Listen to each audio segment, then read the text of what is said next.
Dear aspirant, welcome you all. स्वागत है आप सभी लोगों का। और एक बार फिर से हम GPSC DEE deputy executive engineer की प्रोविजनल कट ऑफ डिस्कस करने जा रहे हैं। That is for the mains. मतलब प्रीलिम का आपका एग्ज़ाम हो चुका है, उसकी प्रोविजनल की आ चुकी है, तो प्रोविजनल की के हिसाब से हम यहाँ पे डिस्कस करेंगे कि आपका मेंस के लिए कट ऑफ क्या हो सकता है। थोड़ा सा आपको प्रीव्यू दिखा देता हूँ मैं पहले उसके सीट के डिस्ट्रीब्यूशन का। जो टोटल नंबर ऑफ सीट है वो है आपकी 9 में से 5 सीट जनरल के लिए है। इन 5 सीट में से आपकी 2 सीट फीमेल कैंडिडेट के लिए रिजर्व्ड है, मतलब ये 2 सीट फीमेल कैंडिडेट के लिए है। तो यहाँ पे जनरल कैंडिडेट मेल के लिए केवल 3 सीट बचती है। EWS की कोई सीट नहीं है, मतलब EWS को यहाँ पे सीट नहीं मिली है। आपको पता है रिजर्वेशन के हिसाब से, रिजर्वेशन रोस्टर के हिसाब से अगर 10 सीट होती है तब जाके एक सीट EWS को मिलती है, तो यहाँ पे तो 10 सीट है ही नहीं। इसके बाद जो SC/BC कैटेगरी है वहाँ पे 2 सीट है। 2 सीट में से 1 सीट चली जाएगी ये फीमेल कैंडिडेट्स के लिए, तो मेल कैंडिडेट के लिए बचता है 1 सीट। और जो SC कैंडिडेट हैं उनके लिए 1 सीट है, और ST कैंडिडेट के लिए भी 1 सीट है। यहाँ पे फीमेल कैंडिडेट के लिए कोई सीट है नहीं। तो आपको पता है कि आप समझ गए होंगे कि सीट का डिस्ट्रीब्यूशन कैसे होने वाला है। इसी सीट के डिस्ट्रीब्यूशन के हिसाब से हम कट ऑफ को डिस्कस करेंगे। और अगर आप मेरे चैनल पे पहली बार आए हैं तो चैनल को सब्सक्राइब कर लीजिए। और ये सारे प्लेटफॉर्म हैं जहां पे आप मुझसे फेविकोल की तरह जुड़ सकते हैं। चलिए वीडियो को शुरू करते हैं। और ये है आपका कट ऑफ। अब कट ऑफ को देखते ही आपको स्क्रीनशॉट लेके फरार नहीं हो जाना है या दूसरे ग्रुप में शेयर करके दूसरे लोगों को परेशान नहीं करना है। पहले आपको सुनना है। क्यों सुनना है? क्योंकि यहाँ पे जो डाटा लिखा हुआ है उसमें स्टैटिक कम है, प्रोबेबिलिटी ज़्यादा है। स्टैटिक बहुत ही कम है, प्रोबेबिलिटी बहुत ही ज़्यादा है। तो हमको उस प्रोबेबिलिटी को समझना है, तभी आप समझ पाओगे कि क्या हो सकता है, कितना फ्लक्चुएशन हो सकता है, अप डाउन का क्या प्रोबेबिलिटी है। तो यहाँ पे आपको डाटा नज़र आ रहा होगा। सबसे एक्यूरेट डाटा है मेरे एक्सपेक्टेशन के हिसाब से SC/BC का। और SC/BC का सफिशिएंट डाटा है कि हम ये प्रेडिक्ट कर सकते हैं कि इनका कट ऑफ कितना जाएगा। टोटल कैंडिडेट जो SC/BC का ये फॉर्म फिलअप किए हैं दैट इज़ 39। उसमें जो हाईएस्ट मार्क्स है that is 275 and lowest mark है 150। अगर हम 1 सीट देते हैं SC/BC कैंडिडेट को, कितनी सीट है यहाँ पे? 1 है। टोटल 2 है, तो एक फीमेल कैटेगरी को चली गई है, 1 बची हुई है। मतलब यहाँ पे कितने लोगों को बुलाया जाएगा? 15 लोगों को बुलाया जाएगा मेंस के लिए। अगर हम 15 लोगों की बात करें तो कट ऑफ जाना चाहिए 235। बट जैसा कि आपने देखा GPSC ने RTO एग्ज़ाम में GPSC को जो प्रॉब्लम हुआ था वो प्रॉब्लम यहाँ पे भी उनको होने वाला है। क्योंकि GPSC जो रूल फॉलो करती है प्रीलिम्स का कट ऑफ बनाने के लिए, आपने जिस कैटेगरी में फॉर्म भरा है उसी कैटेगरी का वो कट ऑफ सेपरेटली बनाते हैं। अब सेपरेट कट ऑफ बनाने में प्रॉब्लम क्या होता है? अगर हम सेपरेट कट ऑफ देखें तो जो जनरल का कट ऑफ है वो 200 के आसपास आ रहा है, 200 के आसपास। अगर जनरल कैटेगरी का कट ऑफ 200 के आसपास है तो GPSC को मजबूरी में EWS का कट ऑफ 200 के आसपास, मतलब जो भी जनरल कट ऑफ होगा उसके पास स्लाइड करके लाना पड़ेगा, लोअर करके लाना पड़ेगा। जैसे इस कट ऑफ को लोअर करेंगे, यहाँ पे जो SC/BC के कैंडिडेट हैं वो बढ़ जाएंगे। SC/BC कैंडिडेट यहाँ पे अभी 15 हैं, बट अगर कट ऑफ लोअर होता है, जो कि होगा मोस्ट प्रोबेबली, जो भी डेटा मेरे पास अवेलेबल है उसके हिसाब से तो 100% होना चाहिए।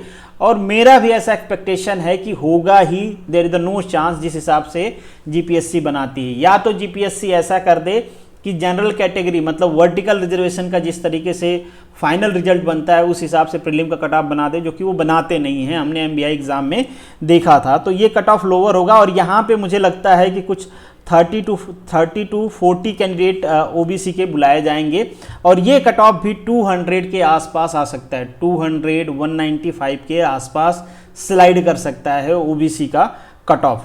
अब यहाँ पे एक प्रोबेबिलिटी और है कि मान लीजिए OBC गर्ल्स को 1 सीट तो दे दिया गया है, और OBC गर्ल्स मान लीजिए 3 हैं, 4 हैं, 5 हैं, या लेस देन 15 है। इन शॉर्ट हम बात कर रहे हैं कि वो लेस देन 15 हैं। तो क्या जितनी कम है ये 15 में से उतनी सीट क्या OBC कैंडिडेट को ट्रांसफ़र किया जाएगा? अब इस पे मैं श्योर नहीं हूँ। अकॉर्डिंग टू मी ऐसा नहीं होना चाहिए, क्योंकि एक इंटीग्रल सीट अगर आपने गर्ल्स को ट्रांसफ़र कर दिया है रिजर्वेशन के हिसाब से, तो तो आप उस इंटीग्रल सीट को डिस्ट्रीब्यूट नहीं कर सकते कि चलो प्रीलिम के लिए 15 टाइम्स बुलाना है तो 0.5 गर्ल्स को दे दो, इसके हिसाब से 7 गर्ल्स को बुला लो, 8 बॉयज़ को बुला लो। इस हिसाब से नहीं होना चाहिए according to me, but GPSC क्या करेगी एग्जैक्टली मुझे नहीं पता है। तो अगर ऐसा होता है कि यहाँ पे ओबीसी के 15 गर्ल्स कैंडिडेट नहीं मिलते हैं और जो नहीं मिलेंगे अगेन अगर वो सीट यहाँ पे ट्रांसफ़र करते हैं फॉर द प्रीलिम एग्ज़ाम, तो ये जो सीट है आपकी 50 के आसपास जा सकती है, मतलब 50 ओबीसी कैंडिडेट को बुलाया जा सकता है। बट ये मैं श्योर नहीं हूँ।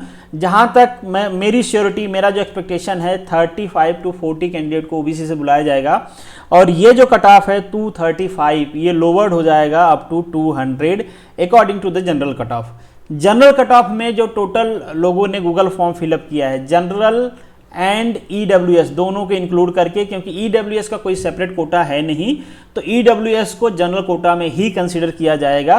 तो टोटल जो कैंडिडेट हैं ईडब्ल्यूएस और जनरल के वो हैं 48, और 48 में जो मैंने देखा है 48, हालांकि आप देख रहे हो यहाँ पे 60 कैंडिडेट सेलेक्ट होने वाले हैं, तो यहाँ पे जितने लोगों ने फॉर्म फिलअप किया अगर वही लोग सेलेक्ट, उन्हीं लोगों को हम मान लेते हैं कि फाइनल तो सारे के सारे सेलेक्ट हो जाएंगे, बट ऐसा होगा नहीं। काफ़ी सारे कैंडिडेट ऐसे होंगे जिन्होंने एग्ज़ाम दिया होगा, जिनके अच्छे स्कोर होंगे, मगर उन्होंने ये गूगल फॉर्म नहीं भरा है। तो यहाँ पे हम लगाते हैं प्रोबेबिलिटी। ये मैं थोड़ा सा आपको बता देता हूँ कि अप टू 200 मार्क्स, 203 मार्क्स तक जो डेंसिटी है स्टूडेंट्स की वो काफ़ी अच्छी है। बट जैसे ही हम 200 के नीचे आते हैं 10-20 मार्क्स का डिफरेंस आने लगता है, तो ये बताता है कि यहाँ पे काफ़ी सारे ऐसे कैंडिडेट होंगे जिन्होंने गूगल फॉर्म नहीं भरा होगा, या तो वो ये एज्यूम कर रहे होंगे कि उनके मार्क्स बहुत कम इसलिए नहीं भरा होगा, या फिर जो भी रीज़न हो उनको पता नहीं होगा इसलिए नहीं भरा होगा। तो मुझे लगता है कि उतना लोअर कट ऑफ नहीं जाएगा, 200 से अप या 200 के आसपास कट ऑफ रहेगा जनरल कैटेगरी का। टोटल कितने कैंडिडेट बुलाए जाएंगे? 60 कैंडिडेट। क्यों 60 कैंडिडेट? इनकी टोटल सीट है 5 जैसे हम पहले डिस्कस कर रहे थे, और 2 सीट यहाँ पे गर्ल्स को ट्रांसफ़र की गई है, मतलब गर्ल्स के लिए रिजर्व है। टोटल सीट हो गई 3।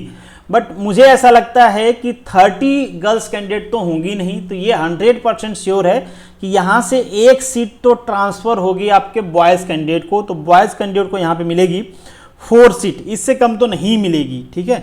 और ये भी नहीं हो सकता कि दोनों की दोनों सीट ट्रांसफ़र हो जाएं, क्योंकि गर्ल्स के लिए प्रीलिम में अभी के लिए कोई क्राइटेरिया नहीं है। उनका कितना भी मार्क्स होगा उनको कॉल किया जाएगा मेंस एग्ज़ाम के लिए।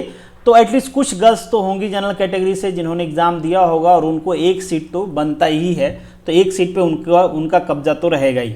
अगेन यहाँ पे ऐसा हो सकता है कि 15 गर्ल्स से ये एक सीट पे भी 15 टाइम्स बुलाना है, तो पॉसिबल हो कि वहाँ पे 15 गर्ल्स नहीं हो। तो क्या जीपीएससी यहाँ पे जितनी गर्ल्स कम पड़ेंगी वो सीट क्या जनरल कैटेगरी के कैंडिडेट को ट्रांसफ़र करेगी फॉर प्रीलिम कंसिडरेशन बेसिकली। तो अगर वो करते हैं तो ये 60 वाला आपका कुछ 70 मान लीजिए, 70 से थोड़ा सा कम 65-70 के आसपास जा सकता है। उसी तरीके से ये 35 to 40 जा सकता है। दोनों सीट तो मुझे लगता है कि ओबीसी कैंडिडेट में या फिर इसमें पूरा गर्ल्स की सीट ओबीसी को या फिर आप कह लो जनरल को ट्रांसफ़र नहीं होने वाली है कोटा वाली सीट, क्योंकि कुछ गर्ल्स कैंडिडेट तो ज़रूर ही होंगे, ओबीसी में भी होंगे, जनरल में भी होंगे। बाकी अगर हम एससी एसटी कैटेगरी की बात करें तो यहाँ पे आप देख रहे हो टोटल बुलाना कितना है उनको 15, यहाँ पे 15 बुलाने हैं, यहाँ पे भी 15 बुलाने हैं। टोटल कितने लोगों ने फॉर्म फिलअप किया? 11। यहाँ पे कितना किया है? 4। बट यहाँ पे हमने देखा है जितने लोगों ने फॉर्म फिलअप किया है उनके मार्क्स अच्छे हैं। यहाँ पे लोवेस्ट मार्क्स है 164, यहाँ पे लोवेस्ट मार्क्स है 80, यहाँ पे भी जनरल कैटेगरी में भी देख लो आप 90। ईडब्ल्यूएस का तो वही है, कोई प्रॉब्लम नहीं है। यहाँ पे आप देखो यहाँ पे है 150। तो इसलिए मैं कह रहा था कि ईडब्ल्यूएस का जो फॉर्म है, ईडब्ल्यूएस का जो डेटा है वो ज़्यादा एक्यूरेट मुझे फील आ रहा है, ज़्यादा एक्यूरेट लग रहा है बाकी कंपेरिजन में। अब यहाँ का जो लोअर कट ऑफ है इस हिसाब से तो जितने लोगों ने फॉर्म फिलअप किया अगर उसको हम मान के चलें कि यही वाला कट ऑफ बनता है तो सारे लोगों का सिलेक्शन होना चाहिए। बट मुझे लगता है कि काफ़ी सारे लोगों ने एग्ज़ाम दिया है बट वो अपना मार्क्स फिल नहीं किए, मतलब गूगल फॉर्म फिल नहीं किए हैं। तो इसका कट ऑफ जो है जहाँ पे डेंसिटी में वेरिएशन बहुत ज़्यादा है उसके हिसाब से मतलब डायरेक्टली 40 मार्क्स 30 मार्क्स का वेरिएशन आ रहा है। तो मुझे ऐसा लगता है कि इसका भी 180 के आसपास कट ऑफ रहेगा, इसका 160 के आसपास कट ऑफ रहेगा अकॉर्डिंग टू माय ओपिनियन, जो डाटा कैलकुलेशन है उसको देखते हुए। तो ये रहा प्रोविजनल कट ऑफ, बट ये आपको स्टिक नहीं कर लेना है और दूसरे लोगों को परेशान नहीं करना है कि यही आने वाला है, इससे कम आने वाला है। मुझे ऐसा लगता है कि मोस्ट प्रॉब्ली इसके आसपास रहेगा आपका कट ऑफ। हो सकता है कि 5 to 10 मार्क्स का अप एंड डाउन हो जाए, ठीक है। यहाँ पे तो 100% डाउन होगा, कोई चांस ही नहीं है कि इसके आसपास रहे, क्योंकि हम ये नहीं कह सकते कि इतने सारे ओपन कैटेगरी के लोग हैं जिनके मार्क्स बहुत अच्छा हैं और सबके इससे ऊपर हैं और उन्होंने गूगल फॉर्म नहीं भरा है, इसकी प्रोबेबिलिटी बहुत ही कम है। तो चांसेज हैं कि ओबीसी के कट ऑफ ये लोअर ही जाने वाला है, इसे 235 से लोअर जाएगा। अगर ऐसा पॉसिबल हुआ कि बहुत सारे ओपन कैटेगरी कैंडिडेट हैं जिनका 235 से ऊपर है, उन्होंने गूगल फॉर्म नहीं भरा है, तो ही मतलब जिसकी प्रोबेबिलिटी बहुत ही कम है, 10% 5% मान लीजिए मेरे हिसाब से उसकी प्रोबेबिलिटी इतनी ही है, इससे ज़्यादा तो नहीं हो सकती, तब उस केस में हो सकता है कि आपका ओबीसी कट ऑफ इतना रहे। बट अभी के लिए मुझे जो मेरा जो एक्सपेक्टेशन है, ये कुछ कट ऑफ आपका रहेगा 200, 210, 15 इसके आसपास रहेगा, ओबीसी का भी, ईडब्ल्यूएस का भी और जनरल का भी। बाकी इन लोगों का कट ऑफ उससे लोअर जाने वाला है। तो this is the end of this video. उम्मीद करता हूं कि आपको एक बेसिक आइडिया मिला होगा, एग्जैक्ट आइडिया तो हम कह ही नहीं सकते, एक बेसिक आइडिया हो गया होगा कि किसके आसपास जाएगा। बाकी आप लोग आपस में भी डिस्कस करते रहिए। बाकी लोग अगर गूगल फॉर्म बाद में भरते हैं, अगर हमें लगता है कि थोड़ा डाटा एक्यूरेट हो सकता है, तो बाद में भी हम डिस्कस कर लेंगे, बट अभी के लिए ये आप मान के चलिए। मिलेंगे नेक्स्ट वीडियो में, तब तक के लिए all the best, good luck.